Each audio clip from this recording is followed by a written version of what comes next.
नमस्कार दोस्तों, आज की इस वीडियो में हम आपके लिए महात्मा बुद्ध के कुछ अनमोल विचारों को लेकर आए हैं। अगर आपको यह वीडियो अच्छी लगे तो कमेंट में नमो बुद्धाय लिखकर चैनल को सब्सक्राइब करें। बहुत समय पहले की बात है, जब एक गांव में महात्मा गौतम बुद्ध जाकर शरण लिए हुए थे।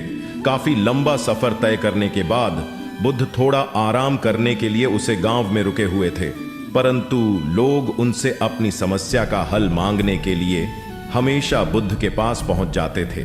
ऐसे में बुद्ध जहां भी विश्राम करने के लिए रुकते थे, वह व्यक्तियों की लंबी कतार लग जाया करती थी और वह सभी अपनी समस्या बुद्ध को बताते थे और बुद्ध भी उन समस्याओं का समाधान करते थे।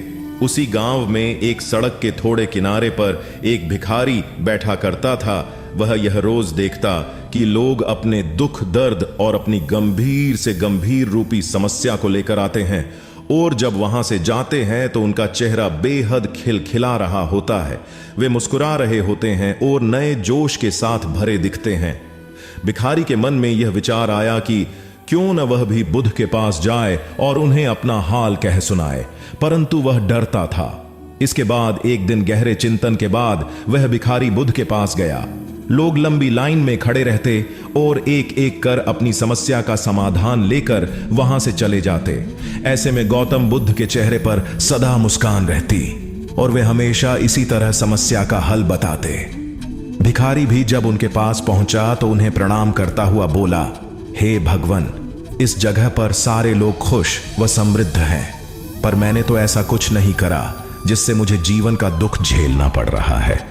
फिर मैं इतना गरीब और निर्धन व्यक्ति क्यों हूं?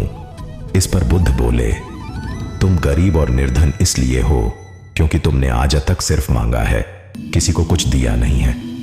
तो वहां खड़े लोग सब हैरान रह गए और सबके मन में यह सवाल उठने लगा कि यह गरीब किसी को क्या दे सकता है। इस पर गरीब भिखारी ने बोला कि भगवान, मैं खुद भीख मांगकर गुजारा करता हूं, भला मैं किसी को क्या दे सकता हूं। भगवान बुद्ध थोड़ी देर चुप रहे, फिर चुप्पी तोड़कर बोले कि तुम्हारे पास बहुत कुछ है देने को।